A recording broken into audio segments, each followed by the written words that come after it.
Fitin10 Nation, it is day 46 of the challenge, and this is kind of a big day because it marks the 2/3 way through the challenge.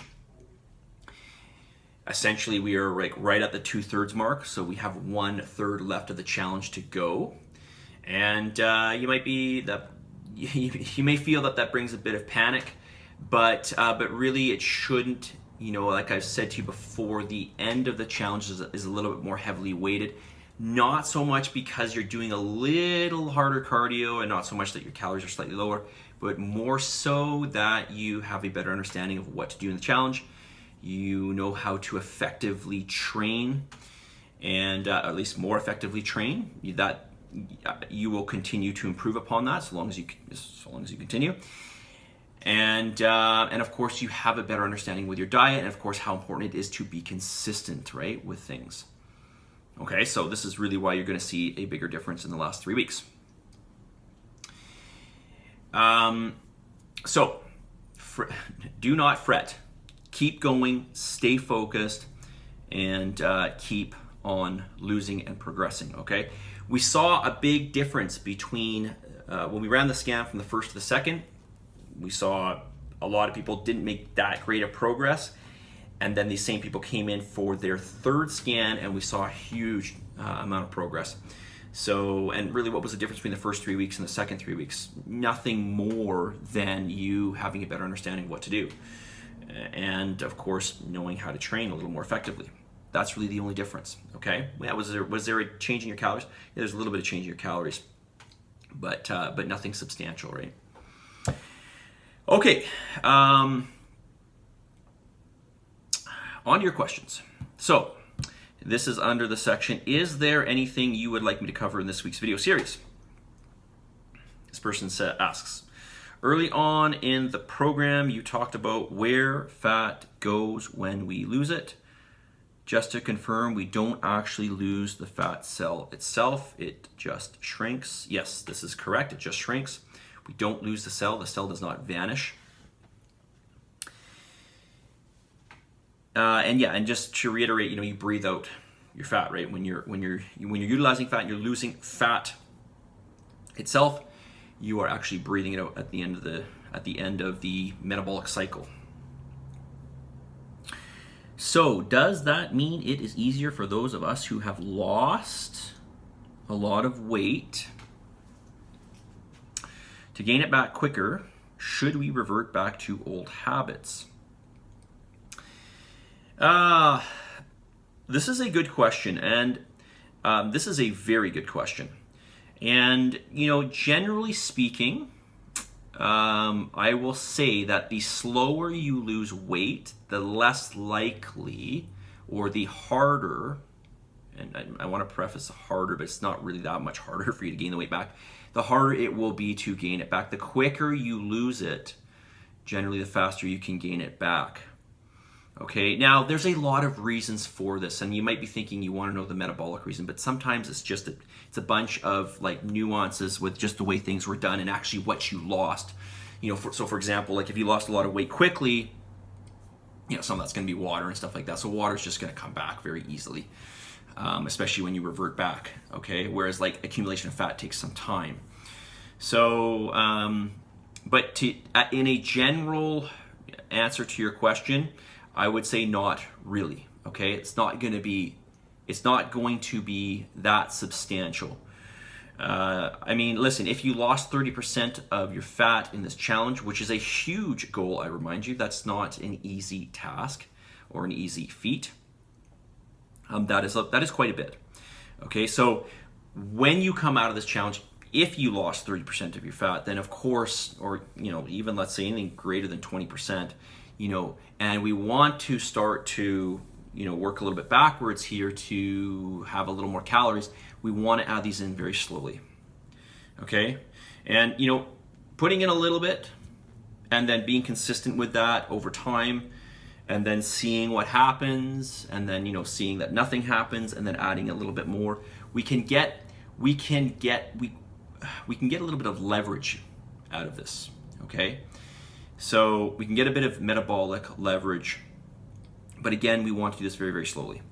All right, and there's a lot. This is just a huge topic unto itself, and I'm going to leave it there and just read more of the question here. I guess I just want to know if it's possible to lose or kill fat cells through continued weightlifting, cardio, and good food, of course. No, you actually you cannot kill a fat cell. Listen, you don't want to do that. You don't want to do that. So I understand that we don't like to have fat in our body. We don't like to have fat. It's like it's a bad thing. Fat means you're unhealthy, blah, blah, blah, blah, blah. Well, does it really? That's another topic. You need fat. You need fat cells.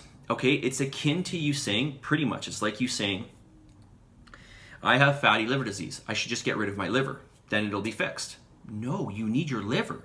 What you want to do is get rid of the fat out of the liver. So what do you want to do with a fat cell? You want to shrink it. You still want the cell itself. Fat is an organ. Fat cells, I should say. Fat cells act like an organ. I'm going to say it again. Fat cells act like an organ. They're not supposed to be removed from your body. So people that go in for liposuction, it's a terrible thing.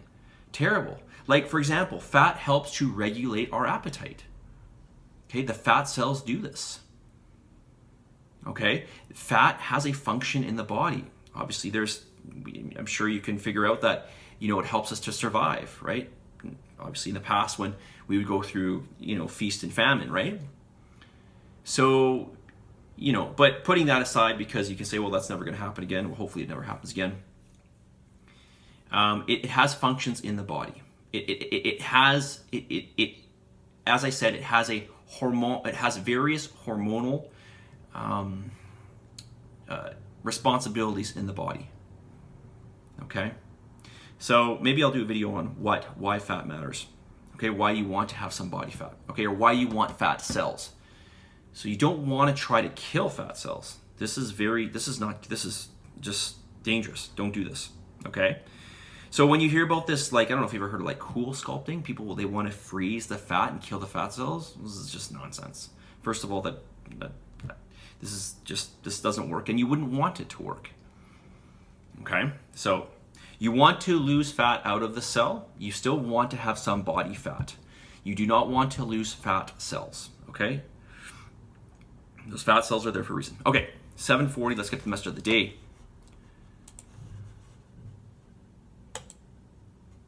And you know what, I want to remind you, I'll talk a little bit about tomorrow when we come back to gaining weight and how easy it is to gain weight. Generally speaking, you can think of it as the relative change, right? I told you you're a reflection of what you've been recently doing, right? Physically, you are a reflection of what you've been recently doing. So, it depends on how much of a relative change you make, right? If you increased your calories by a little bit, probably won't see any change at all. You may not. You kept your exercise the same. You may not see a difference. Okay, you probably won't see a difference. But how much of the change do you ensue right away? Okay, this is the question. Okay, and then based off of that, we can see how much you will gain or not gain. Okay, message of the day. You can still make mega massive change. You can still make mega massive change. Okay, and I say this because I mean it. Okay, so for a lot of you, you can still make up like half of what you would lose or you could lose in the challenge. You can make up in these final 3 weeks or 3.5 weeks, and you could do that actually easily. Okay, so well, I wouldn't say easily, but you can do that. So you can still make mega massive change. All right. This challenge is 70 days. There's still 24 days to go, so keep your head in it and stay focused. Consistency is everything, and remember, everything matters. Everything. Do not think that this thing doesn't need to be accounted for, or I know this looks like it's about this amount, and then put it in your thing. No, you need to weigh out everything. Weigh it out, okay? Unless it's a liquid, you're going to weigh it out. Weigh it out and then make sure that your entry that you put in for it is accurately reflects what you're actually having.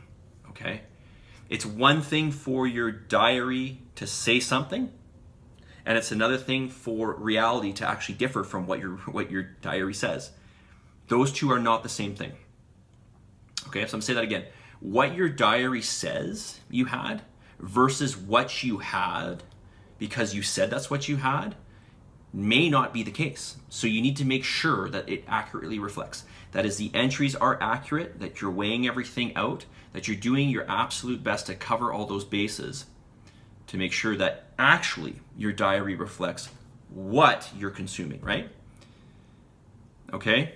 Because your diary will not magically change what you ate if it doesn't match, right? Okay? All right, positive energy, positive vibes, believe in yourself, for the love of God, give some gratitude. I will talk to you all very soon. Have a wonderful rest of the day. And what are we today? Tuesday. I'll see you guys on Thursday, hopefully. See you guys.